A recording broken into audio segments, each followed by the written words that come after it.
Hai semuanya, gimana kabar kalian? Semoga selalu dalam keadaan yang baik. Jadi welcome back di Andy Grayston Channel, dan ini adalah segmen Analisa Pagi, segmen di mana kita akan mengulas kembali untuk update news dan juga pergerakan dari market, khususnya market dari Bitcoin. Teman-teman, happy weekend. Hari ini kita berada di tanggal 19 Juli 2025. Kondisi market berada di hari Sabtu, tidak terlalu banyak sentimen dan juga news ya untuk hari ini. Dan juga besok, tentu saja besok hari Minggu. Kemarin kita udah dapat beberapa data dari kalender ekonomi. Pertama adalah reserve balance dari Federal Reserve Bank.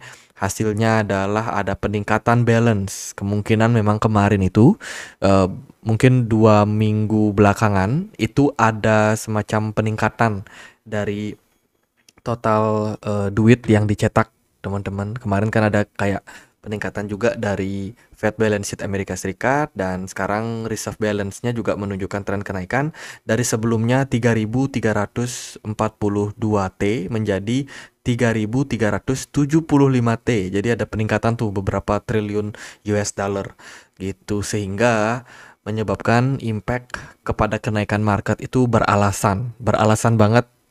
Bitcoin dan kripto kemarin mengalami rally karena memang ada peningkatan jumlah duit yang dicetak. Kemudian kemarin juga kita dapat data National CPI, di mana ini datanya dari Jepang ya. Kalau kita lihat dari data CPI Jepang itu mengalami penurunan, inflasi Jepang turun. Dari Amerika Serikat kemarin ada building permit, lalu ada data housing. Data perumahan Amerika Serikat overall masih bagus. Kemudian ada Michigan One Year is Inflation Expectation, ekspektasi eh, nilai dari ya inflasi ya untuk Amerika Serikat. Ini ekspektasinya adalah turun.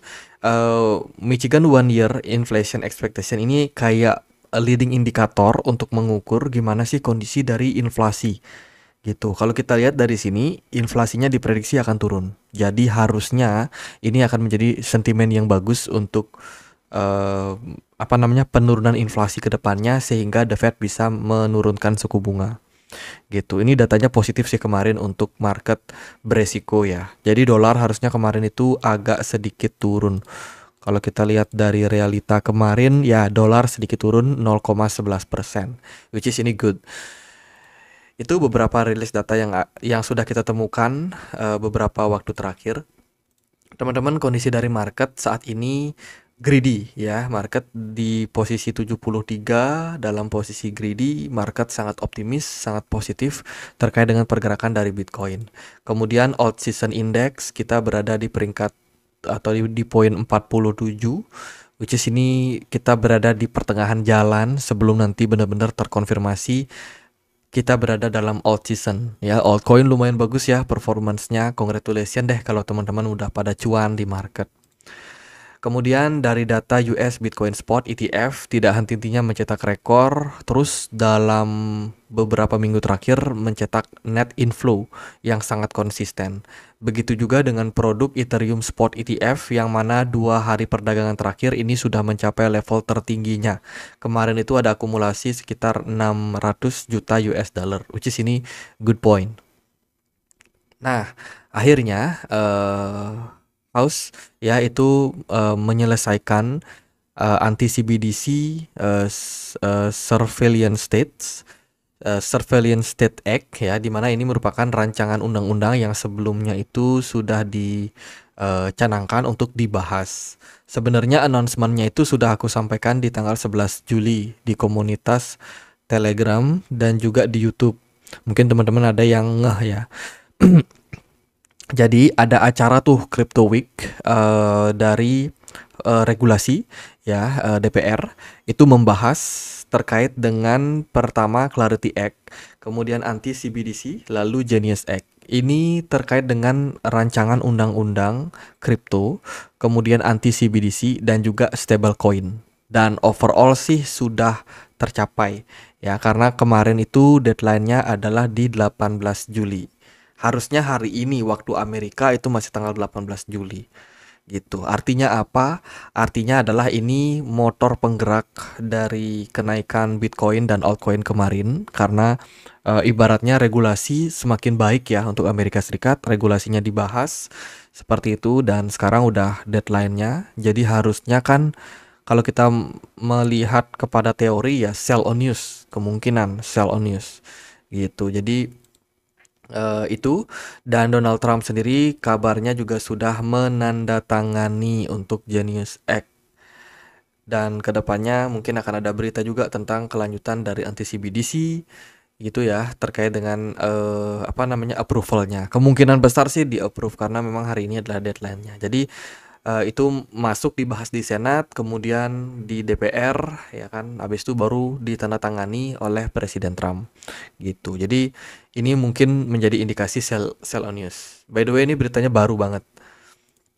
Oke itu, kemudian dari berita yang lain, Paul Otkin juga sudah mengatakan pengesahan Undang-Undang Genius Act merupakan langkah maju untuk pasar ya dan para inovator. Jadi ini merupakan sebuah rancangan undang-undang yang memang sudah lama banget menjadi apa namanya menjadi janji politiknya Donald Trump dan sekarang sudah direalisasikan. Lalu, nah setelah diselesaikan regulasi terkait dengan stablecoin, kemudian tentang kripto dan juga anti CBDC, ini nanti arahnya kemana? Ini arahnya ke depannya adalah penyerapan lebih besar untuk investasi di sektor kripto, emas, ekuitas swasta, dan juga aset alternatif lainnya. Karena Donald Trump saat ini mempersiapkan untuk membuka pasar pensiun Amerika Serikat dengan total value sampai 9 triliun untuk masuk ke sektor-sektor tersebut ya, kripto, kemudian emas, ekuitas swasta dan beberapa aset alternatif lainnya. Jadi maksudnya gini teman-teman.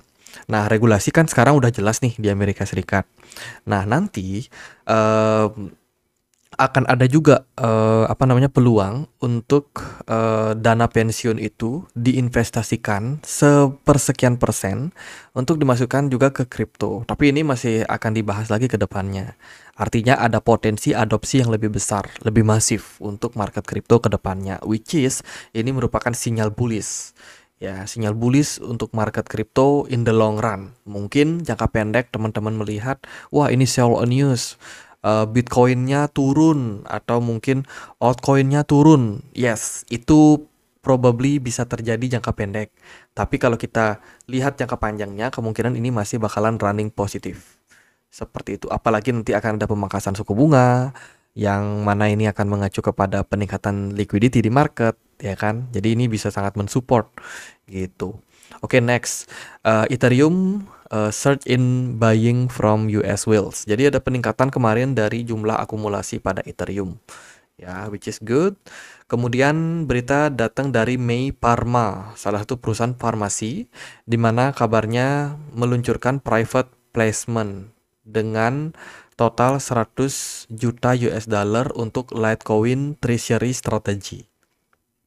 Cepet banget, padahal undang-undang baru disahkan. Tapi sekarang banyak institusi besar sudah mengumumkan bahwa mereka ini bakalan mengakuisisi kripto ya dengan bisa dibilang lebih masif ke depannya gitu. Dan Litecoin ternyata dipilih sebagai salah satu koin yang dilirik ya oleh perusahaan bernama May Pharma.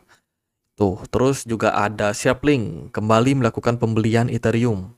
Total sampai 32.892 Ethereum di perdagangan kemarin lewat Coinbase gitu. Jadi secara akumulasi mereka sudah memiliki sekitar 144.500 Ethereum dalam 9 hari terakhir. Sharplink akumulasi Ethereum dengan agresif. Kemudian juga ada Bit Digital.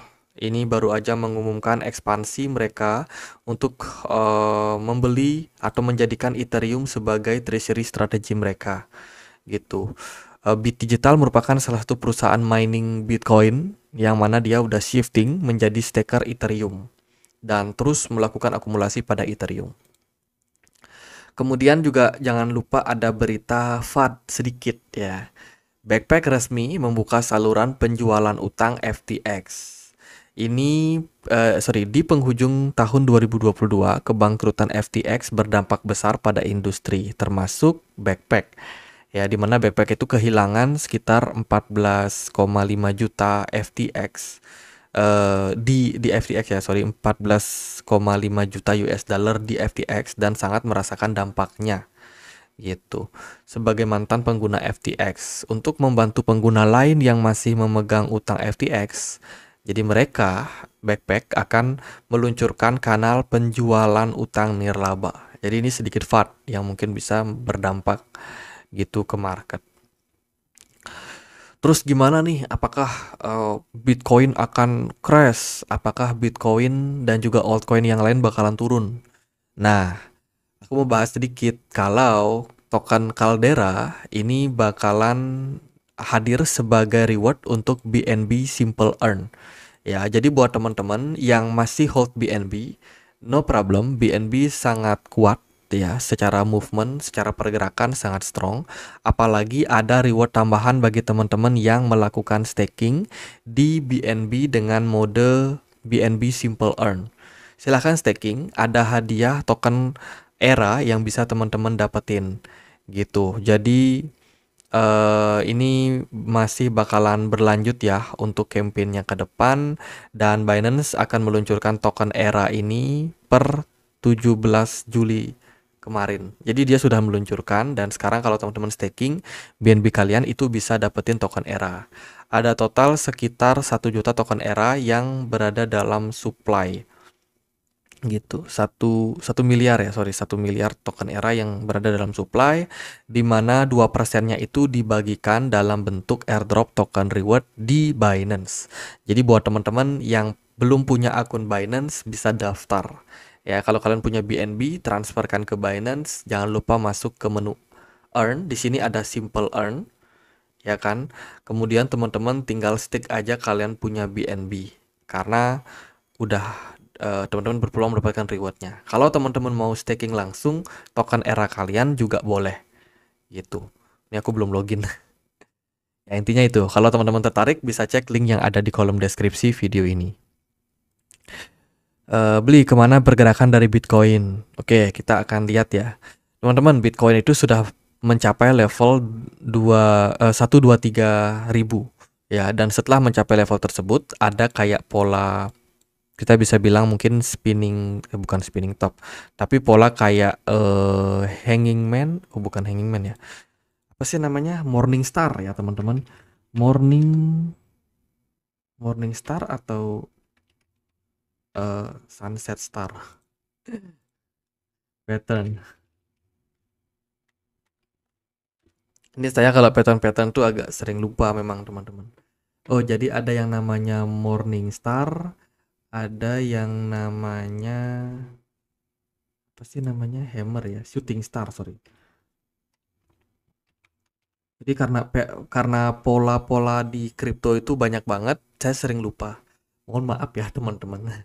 Jadi Bitcoin itu ada create yang namanya shooting star pada closing di apa namanya, di time frame daily ya. Ini kelihatan pada tanggal 14 Juli. Sebenarnya ini merupakan sebuah sign untuk Bitcoin ini mengalami koreksi gitu. Jadi kemarin Bitcoin berhasil naik bahkan sampai ke 121.000, and then dia koreksi cukup dalam gitu. Hari ini diperdagangkan hanya di 117.300-an.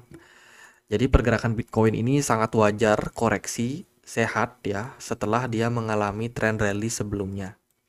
Seperti itu. Itu yang pertama. Yang kedua, teman-teman di kolom komentar komunitas Telegram kita ada yang nanya. Ya, ini sebenarnya admin kita sih yang nanya. Apakah Bitcoin ini sudah ada bearish flag ya atau bear flag di time frame 1 jam? Kemarin saya ditanya seperti itu. Dan setelah saya lihat outlooknya, kita pakai chart yang sepi. Nah, ini chart sepi. Ternyata bener di 1 jam itu kelihatan kayak bearish flag. Ini bear flag. Ya kurang lebih kayak gini. Bear flag. Nah ini teman-teman, bearish flag ini biasanya adalah sinyal untuk marketnya koreksi. Ternyata benar, Bitcoin terkonfirmasi sudah breakdown dari bear flag. Nah, saya sendiri melakukan pengamatan lebih lanjut. Kita bikinlah analisa sederhana terkait dengan potensi corrective wave pattern. Jadi ini berhubungan dengan Elliott wave. Jadi Elliott wave teori itu berujuk kepada 5 wave kenaikan impulsif dan korektif di 3 wave. Jadi kurang lebih kalau kita lihat, kita pakai yang ini aja. Coba kita buka. Nah, ini gambarnya. Tapi kita nggak bisa zoom out ya, teman-teman. Control plus. Nah, ini kurang lebih adalah kayak roadmap gimana sih pergerakan dari Bitcoin. Bitcoin itu sangat respect dengan Elliott wave teori. Jadi kalau kita perhatikan, Bitcoin itu punya 5 wave kenaikan ya. 1, 2, koreksi, naik ke 3, terus dia turun lagi koreksi ke 4, and then dia naik ke 5. 5 ini adalah puncak. Setelah itu dia akan membentuk ABC corrective wave pattern. Dan di dalam perjalanan dari wave 5 ke wave A itu ada 5 wave penurunan, kemudian naik ke posisi B, ada 3 wave, setelah itu dia akan turun lagi dengan 5 wave. Kalau kita mengacu kepada teori tersebut, ini kita coba gambarkan minor trendnya saja. Dia ada kemungkinan turun di sini wave 1, wave 2, wave 3, wave 4, wave 5. Bottomnya itu di kisaran 116.000. Kemudian ada 3 wave kenaikan. Ya benar, 3 wave kenaikan dengan ABC corrective wave. Wave A, wave B, wave C. Ya, confirm di sini puncaknya di 121.000. Sudah tercapai, berarti setelah itu kita create 5 wave lagi untuk koreksi lanjutan. Maka dari itu kita kurang lebih bisa menggambarkan kondisinya seperti ini. Wave 1, kan wave 2, and then mungkin wave 3, wave 4, dan wave 5. Entah nanti wave 5-nya ada di mana. Tapi kalau kita mencoba untuk mengukur kemungkinan penurunan Bitcoin, kita coba gunakan teori gap yang terbentuk dari CMA. Ya, kalau kalian perhatikan, pergerakan Bitcoin itu sempat membuat gap pada tanggal 11 Juli 2025. Di sini ada kosong nih gapnya.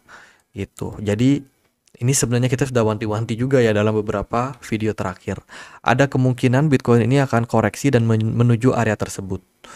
Gitu. Jadi menurut saya probability-nya Bitcoin bisa tutup gap tersebut cukup menarik. Ya, gap tersebut ada di range harga 115.700 sampai dengan 114.400-an. Jadi kurang lebih target Bitcoin itu berpeluang untuk koreksi ke level 114.500-an. Teman-teman boleh yang pengen untuk cicil di level tersebut untuk Bitcoin, menurut saya cukup menarik. Nah, sekarang teman-teman udah tahu roadmap dari Bitcoin berpotensi turun ke area tersebut. Artinya untuk saat ini koreksi wajar itu sangat masuk akal ya untuk Bitcoin. Pertama berarti clue-nya adalah sell on news dari event Crypto Week di tanggal 18 Juli kemarin. Yang kedua tadi ya tentang probability juga untuk Bitcoin ini bearish flag. Terus dari Elliott wave juga kayaknya sih relate. Teman-teman, ingat sih ini semua punya probability. Mungkin saja saya salah, tapi kalau seandainya benar, maka roadmap dari Bitcoin ini akan menuju ke kisaran level 114.500. Sekarang kita coba perkuat analisa tersebut dengan mungkin liquidation heatmap ya. Kita coba lihat di sini heatmap. Oke, ini kita udah dapat sedikit clue-nya. Ternyata di level akumulasi yang kuat itu ada di level 116.000 untuk jangka pendeknya Bitcoin. Ada level akumulasi kuat. Kemungkinan itu adalah wave 4 ya berarti. Wave 3 di 116.000, kemudian dia akan naik sedikit ke wave 4-nya, and then dia kemungkinan bakalan koreksi lagi. Lalu kita coba perbesar ke weekly time frame. Nah, kalau di weekly time frame, order block itu banyak ada di kisaran 114.800. Semakin turun semakin tipis sih, gitu. Jadi let's say kalau memang pergerakan Bitcoin ini bakalan turun ke area 115.800 sampai dengan 114.500, menurut saya sangat make sense. Lumayan banyak yang nunggu di area-area tersebut, gitu. Terus di area bawahnya ini agak minim. Semoga sih Bitcoin nggak turun dalam ya setelah kita melihat hal tersebut, gitu. Itu tadi Bitcoin.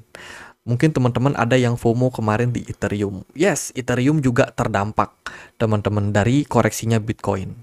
Ya, tapi menurut saya sangat wajar juga Ethereum ini mengalami koreksi sehat dulu. Karena kan udah naik lumayan signifikan juga gitu. Kemudian koin-koin yang lain juga kemarin terdampak. XRP itu juga sebenarnya sudah menunjukkan clue di time frame 4 jam. XRP create bearish engulfing. Ya, dia candle merahnya lebih besar daripada candle hijau. Jadi kalau teman-teman lihat bearish,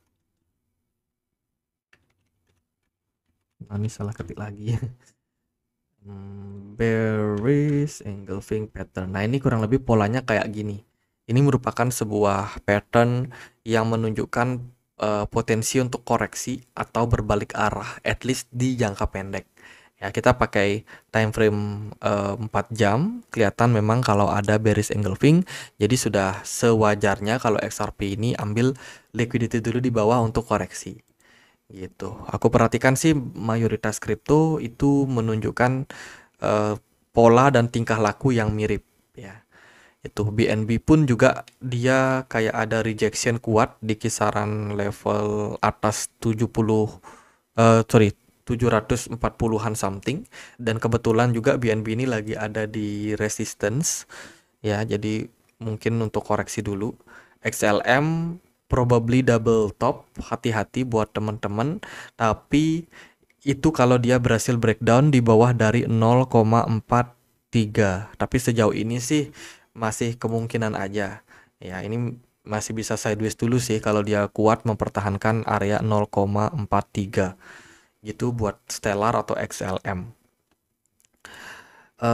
Itu sih, jadi pada intinya sangat wajar kalau Bitcoin perlu untuk ambil liquidity terlebih dahulu. Penurunan pada Bitcoin ini mungkin akan berdampak kepada beberapa altcoin. Jadi menurut saya sangat-sangat wajar untuk marketnya koreksi terlebih dahulu. Apakah kedepannya market Bitcoin ini bakalan lanjut bullish? Kalau kita perhatikan sih harusnya ya Bitcoin ini masih berpeluang untuk kembali lanjut bullish. Kalau kita lihat dari indikator-indikator seperti pengesahan undang-undang yang sudah resmi, ya kan, yang mana akan memungkinkan institusi lebih banyak melakukan akumulasi dan pembelian untuk kripto ke depannya.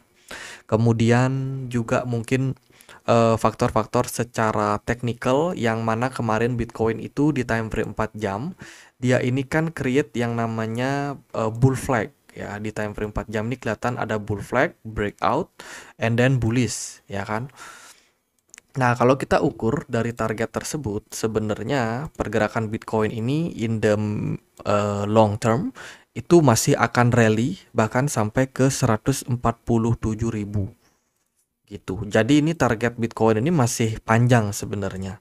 Jadi let's say kalau pergerakan Bitcoin ini pada akhirnya dia butuh koreksi wajar, ambil liquidity di 114.500,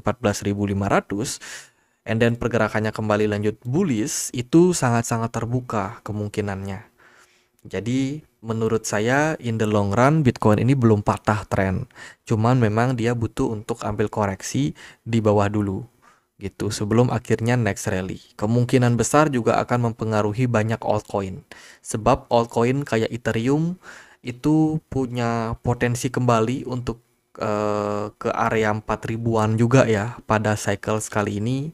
Kemudian juga dilihat dari altcoin index juga menunjukkan kita belum berada dalam alt season, jadi harusnya belum terjadi pembalikan arah atau belum bearish, melainkan hanya koreksi sehat aja. Itu beberapa koin kita sudah bahas juga di YouTube ini kayak XLM, Pengu sama PAM. Kita udah bahas teman-teman, ini videonya baru kemarin malam ya. Jadi masih anget, teman-teman bisa nonton. Itu sih, nanti koin-koin yang lain kita juga akan bahas di channel ini. Oke, thank you so much for watching. Jadi pada intinya adalah Bitcoin korektif. Hari ini kalau kita bisa bikin target penurunan Bitcoin probably bisa sampai di 116.000, ambil liquidity di sana. Kemudian mungkin akan sedikit naik dulu before akhirnya penurunan lebih lanjut ke kisaran 114.500 gitu. Ini menurut liquidity heatmap sih di 116.300 ini ada liquidity yang cukup banyak gitu. Seandainya kalau Bitcoin ngisi area tersebut dulu, ya mungkin masih bisa turun ya sedikit, and then dia naik lagi untuk turun lebih dalam gitu. Jadi clue-nya kayak gitu aja menurut saya. Untuk area support 116.160 adalah area level support terdekat untuk Bitcoin. Oke, gitu aja. Happy weekend buat teman-teman, happy cuan ya, jangan khawatir. Market koreksi wajar, koreksi sehat gitu. Kalau yang di future sih khawatir, apalagi pakai margin yang gede atau leverage yang gede. Kalian harus khawatir. Kalau yang di spot market ya aman-aman aja sih. Jadi gitu aja, semoga bisa bermanfaat. Jangan lupa juga join di komunitas Telegram kita, linknya di kolom deskripsi. Sekian akhir kata saya Andre, makasih.